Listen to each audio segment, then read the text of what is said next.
அன்பின் வணக்கம். தேன்கூடு வழங்கும் லியோ டால்ஸ்டாய் எழுதிய போரும் வாழ்வும் ஆடியோ புத்தகம். மொழிபெயர்ப்பு TS சொக்கலிங்கம். போரும் வாழ்வும் பகுதி 1, புத்தகம் 3. வாசிப்பவர் ரே விஜயலட்சுமி. அத்தியாயம் 11. குட்டுஜோவின் மனச்சோர்வு. விஷாவ் என்ற இடத்தில் சக்கரவர்த்தி அடுத்த நாள் தங்கினார். அவருடைய வைத்தியரான வில்லியர் என்பவரை பல தடவை சக்கரவர்த்தியை பார்ப்பதற்காக அழைத்தார்கள்.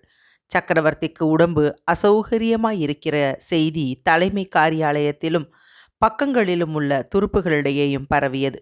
அவர் எதுவும் சாப்பிடவில்லை என்றும் இரவு நன்றாக தூங்கவில்லை என்றும் சொன்னார்கள். காயம்பட்டவர்களையும் கொல்லப்பட்டவர்களையும் அவர் பார்த்ததால் அவருடைய மென்மையான உள்ளத்தில் பதிந்த தோற்றங்களே இந்த உடம்பு அசௌக்கியத்திற்கு காரணம் என்று சொல்லப்பட்டது. அடுத்த நாள் அதிகாலையில் 17ஆம் தேதி அன்று ருஷ்ய சக்கரவர்த்தியை பார்க்க வேண்டுமென்ற கோரிக்கையோடு சமாதான கொடியை பிடித்து கொண்டு ஒரு பிரெஞ்சு அதிகாரி போர் முனையின் முன்னணிக்கு வந்தார். அவரை விஷாவுக்கு அழைத்து வந்தார்கள். அந்த அதிகாரியின் பெயர் சாவாரி. சக்கரவர்த்தி அப்போதுதான் தூங்க ஆரம்பித்தபடியால் சாவாரி காத்திருக்க நேரிட்டது. நடுப்பகலில் சக்கரவர்த்தியிடம் அழைத்து சென்றார்கள். 1 மணி நேரம் கழித்து அந்த தூதரும் இளவரசர் டால்காருக்காவும் பிரெஞ்சு அணிவகுப்பின் முன்னணிக்கு போனார்கள். நெப்போலியனோடு சக்கரவர்த்தி சந்திக்குமாறு ஒரு பேட்டியை ஏற்படுத்துவதற்காக அந்த சாவாரியை அனுப்பியதாக வதந்தி பரவியது. ஆனால் சக்கரவர்த்தி பேட்டி கொடுக்க மறுத்துவிட்டார். அதை கேட்ட ருஷ்ய இராணுவம் முழுவதுமே சந்தோஷமும் பெருமையும் கொண்டது. சக்கரவர்த்திக்கு பதிலாக இளவரசர் டால்காருக்காவை விஷாவு போராட்டத்தில் வெற்றி பெற்ற வீரரை சாவாரியுடன் நெப்போலியனிடம் பேச்சுவார்த்தை நடத்துவதற்காக அனுப்பினார்கள். அப்பொழுதிருந்த நிலைமையில் யாரும் நம்ப முடியாவிட்டாலும் சமாதானத்திற்காக உண்மையான ஆசை கொண்டு நெப்போலியன் பேச்சுவார்த்தைகளை ஆரம்பித்திருப்பான். ஆனால் அதை பற்றி மேல் பேச்சு நடத்துவதற்காகவே டால்காருக்காவ் அனுப்பப்பட்டார். அன்று மாலையில் டால்காருக்காவ் திரும்பி வந்து நேராக ஜாரிடம் போனார். வெகுநேரம் அவரோடு தனிமையில் பேசிக்கொண்டிருந்தார். நவம்பர் 18ஆம் தேதி அன்றும் 19ஆம் தேதி அன்றும் 2 நாட்கள் துருப்புகள் முன்னேறி போயின. சில துப்பாக்கி குண்டுகளுக்கு பின்னால் எதிரியின் காவல் படையினர் பின்வாங்கினார்கள். 19ஆம் தேதி நடுப்பகலிலிருந்து 20ஆம் தேதி காலை வரையில் அந்த முக்கியத்துவம் வாய்ந்த ஆஸ்டர்லிட்ஜ் யுத்தம் ஆரம்பமாகிற வரையில் இராணுவத்தாரின் உயர்வட்டாரத்தில் பெரிய பரபரப்பான நடவடிக்கைகள் நடந்து கொண்டிருந்தன. 19ஆம் தேதி நடுப்பகல் வரையில் நடவடிக்கைகளோ ஆவலோடு நடந்த பேச்சுகளோ முன்னும் பின்னும் போய் வருவதோ உதவியாளர்களை அனுப்புவதோ சக்கரவர்த்தியின் தலைமை செயலகத்திற்குள் மட்டும் அடங்கியிருந்தன. ஆனால் இந்த நடவடிக்கைகள் அன்று பிற்பகலில் குட்டுஜோவின் தலைமை செயலகத்திற்கும் கமாண்டர்களின் உதவியாளர்களுக்கும் வந்து சேர்ந்தன. மாலைக்குள்ளாக இந்த விஷயத்தை இராணுவத்திலுள்ள ஒவ்வொரு பக்கத்திற்கும் உதவியாளர்கள் பரப்பினார்கள். 19ஆம் தேதி இரவிலிருந்து 20ஆம் தேதி காலை வரையில் 80,000 வீரர்கள் கொண்ட அந்த நேச தேச துருப்புகள் கூடாரமில்லாத முகாமிலிருந்து கிளம்பி 6 மைல் நீளமுள்ள ஒரே பெருங்கூட்டமாக புறப்பட ஆரம்பித்தது. அன்று காலையில் சக்கரவர்த்தியின் தலைமைச் செயலகத்தில் ஆரம்பமான அந்த ஒருமுகமான நடவடிக்கை பின்னால் தோன்றிய பெரும் நடவடிக்கைகளை ஆரம்பித்து வைத்தது. ஒரு பெரிய கோபுர கடிகாரத்தில் உள்ள பிரதான சக்கரம் முதலில் சுற்றுவதைப் போல அது இருந்தது. ஒரு சக்கரம் மெதுவாக முதலில் சுழல ஆரம்பிக்கிறது. அது இன்னொரு சக்கரத்தையும் பின் மற்றொரு சக்கரத்தையுமாக எல்லா சக்கரங்களும் சுழல ஆரம்பித்து வர வர வேகமாக சுழலத் தொடங்கிவிடுகின்றன. அந்த சக்கரங்கள் அம்மாதிரி சுற்றுவதால் கடிகாரத்தில் உள்ள மணி அடிப்பதோ அல்லது மணியை காட்டும் எண்ணிக்கைகள் வெளியே தோன்றுவதோ அல்லது கடிகாரத்தின் கைகள் ஒழுங்காக சுற்றி வருவதோ இவையெல்லாம் ஏற்படுகின்றன. கடிகாரத்தில் உள்ள இயந்திரம் எப்படி அமைக்கப்பட்டிருக்கிறதோ அதே மாதிரிதான் இராணுவ இயந்திரமும் அமைக்கப்பட்டிருக்கிறது.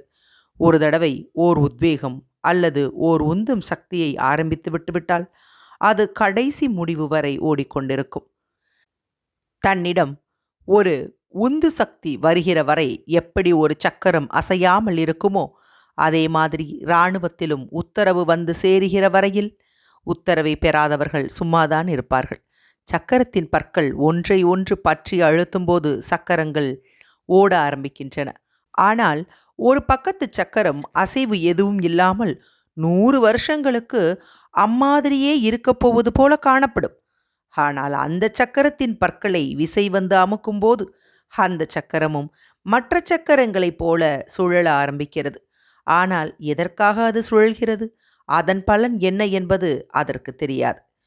நூற்றுக்கணக்கான சக்கரங்கள் ஒரு கடிகாரத்தில் சுற்றுவதனால்தான் அதன் கைகள் மெதுவாகவும் ஒழுங்காகவும் நகர்ந்து மணி காட்ட முடிகிறது. அது மாதிரி 1,60,000 ருஷ்யர்களும் பிரெஞ்சுக்காரர்களும் சேர்ந்து செய்த மனித பிரயத்தனங்களினால் அவர்களுடைய உணர்ச்சிகள், ஆசைகள், துக்கங்கள், இழிவுகள், கஷ்டங்கள், பெருமையடித்தல்கள், பீதிகள் இவையெல்லாம் 3 சக்கரவர்த்திகள் நடத்திய ஆஸ்டர்லிட்ஜ் சண்டையில் காணப்பட்டன. அவற்றின் பலனாகவே மனித சமூக சரித்திரம் என்ற கடிகார முகப்பில் உள்ள மணிகாட்டும் கைகள் மெதுவாக நகர்ந்தன. இளவரசர் ஆண்ட்ரூ அன்று சேனாதிபதியிடம் தொடர்ச்சியாக அலுவலில் இருந்தார். மாலை 6 மணிக்கு சக்கரவர்த்தியின் தலைமைச் செயலகத்திற்கு குட்டுஜோ சென்றார்.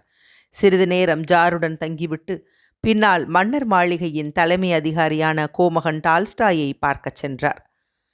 டால்கார்காவிடமிருந்து வரப்போகிற போராட்டத்தை பற்றிய விவரங்களை அறிந்து கொள்வதற்கு பொல்கான்ஸ்கி விரும்பினார்.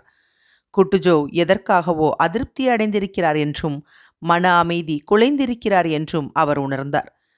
தலைமைச் செயலகத்தில் குட்டுஜோவிடம் எல்லோருக்கும் அதிருப்தி ஏற்பட்டிருந்தது என்றும் அவர் உணர்ந்தார். சக்கரவர்த்தி தலைமைச் செயலகத்திலும் ஒவ்வொருவரும் தங்களுக்கு தெரிந்த விஷயங்கள் மற்றவர்களுக்கு தெரியாது என்ற மனோபாவத்தில் அவரிடம் நடக்க ஆரம்பித்தார்கள். ஆகவே அவர் டால்கார்காவுடன் பேச விரும்பினார். நல்லது எனது அன்பரே, சௌக்கியமாயிருக்கிறீரா என்று பிளைபினுடன் தேநீர் அறிந்து கொண்டிருந்த டால்கார்காவ் கேட்டார். நாளைதான் திருவிழா. உமது அந்த வயோதிக நண்பர் எப்படி இருக்கிறார்? அவருடைய மனம் சரியா இல்லையா? அவருக்கு மனம் சரியில்லை என்று நான் சொல்ல முடியாது. ஆனால் அவர் அபிப்பிராயத்தை மற்றவர்கள் கேட்க வேண்டும் என்று விரும்புகிறார் என தோன்றுகிறது. யுத்த கவுன்சிலில் அவருடைய அபிப்பிராயத்தை கேட்டார்கள். இன்னமும் அவர் புத்திசாலித்தனமாய் பேசுவதாய் இருந்தால் அவர்கள் கேட்கத்தான் செய்வார்கள். ஆனால் மிதமாய் போக வேண்டும் என்று சொல்லிக்கொண்டு ஏதோ ஒன்றிற்காக எதிர்பார்த்து கொண்டிருந்தால் அது சாத்தியமில்லை. ஏனெனில் பெரிய யுத்தத்தை கண்டு போனபார்ட் பயப்படுவதைப் போல வேறு எதற்கும் அவர் பயப்படவில்லை. ஆமாம், நீர் அவரை பார்த்தீரல்லவா? நல்லது. போனபார்ட் எப்படி இருக்கிறார்? அவரை பற்றி உமது அபிப்பிராயம் என்ன? ஆமாம், நான் அவரை பார்த்தேன். ஒரு பெரிய யுத்தத்துக்கு அவர் பயப்படுகிற மாதிரி வேறு எதை கண்டும் பயப்படுவதில்லை என்று டால்கார்காவ் மீண்டும் சொன்னார். நெப்போலியனுடன் பேசிவிட்டு வந்த பின்பு இந்த அபிப்பிராயத்தை சொல்வதில் மிகுந்த பெருமை கொண்டவராக காணப்பட்டார்.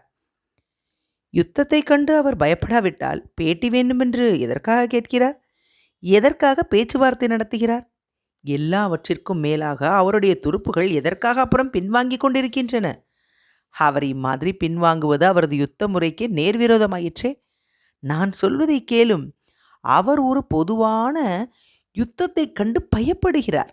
அவருக்கு முடிவு காலம் வந்துவிட்டது. நான் சொல்வதை ஞாபகத்தில் வைத்துக் கொள்ளும். ஆனால் அவர் எப்படி இருக்கிறார் என்பதை எனக்கு சொல்லும் என்று மீண்டும் இளவரசர் ஆண்ட்ரூ கேட்டார். ஒரு பெரிய சாம்பல் வர்ண வெளிச்சட்டை அணிந்து கொண்டு அவர் இருந்தார். நான் அவரை மாட்சிமை தங்கியவரே என்று கூப்பிட வேண்டுமென மிகுந்த ஆவலாயிருந்தார். ஆனால் நான் அப்படி ஒன்றும் செய்யாததால் அவர் ஏமாற்றமடைந்தார். அம்மாதிரி மனிதர்தான் அவர். அதற்கு மேல் எதுவுமில்லை என்று டால்கார்காவ் பதிலளித்து புன்னகையோடு பிளைபினை திரும்பி பார்த்தார். அவர் இப்பொழுது நிச்சயமாக நமது கைகளில் அகப்பட்டிருக்கிறார். இந்த சமயத்தில் நாம் சும்மா காத்திருந்து அவர் தப்பி போவதற்கு அல்லது அவர் நம்மை ஏமாற்றுவதற்கு நாம் சந்தர்ப்பம் கொடுப்போமானால் அந்த வயோதிக குட்டுஜோவிடம் எனக்கு எவ்வளவு மரியாதை இருந்தாலும் நாம் எப்பேற்பட்ட அசடுகள் என்று சொல்லவும் வேண்டுமா? சுவோராவையும் அவருடைய படிப்பினையும் நாம் மறந்துவிடக்கூடாது. அதாவது எதிரி உன்னை தாக்கும்படியான நிலைமையில் இருக்கக்கூடாது, நீ அவனை தாக்க வேண்டும்.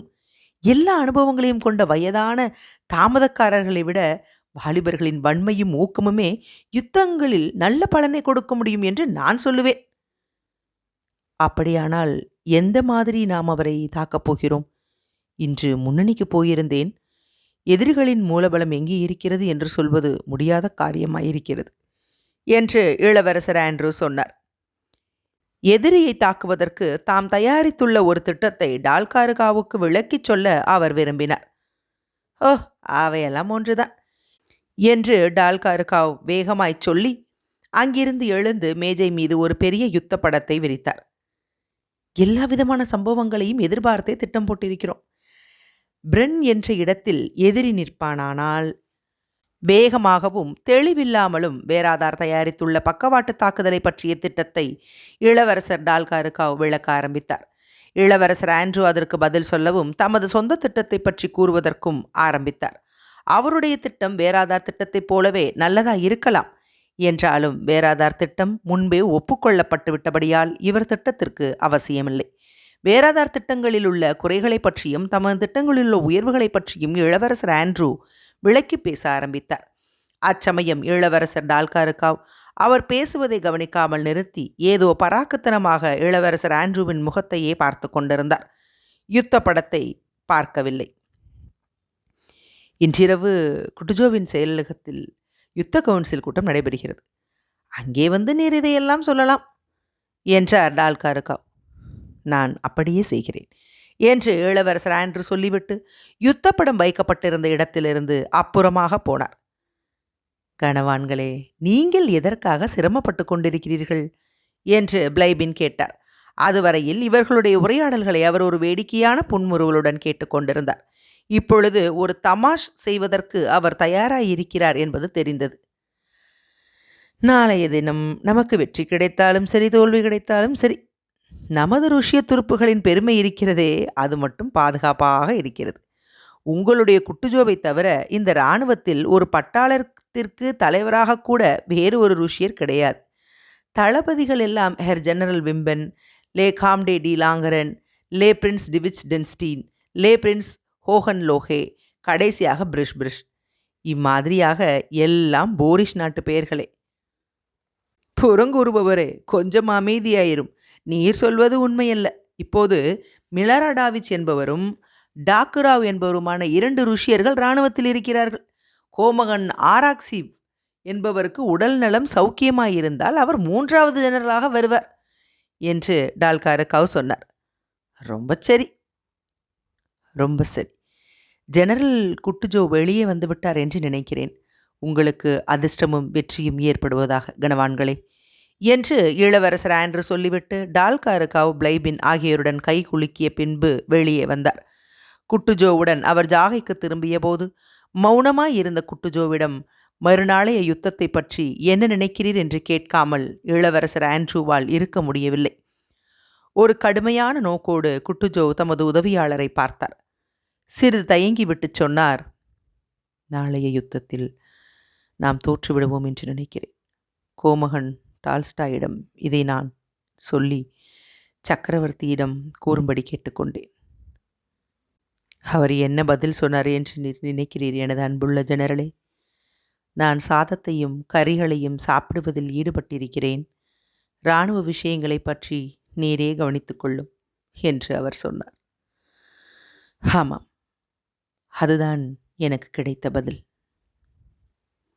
அத்தியாயம் 11 நிறைவடைந்தது.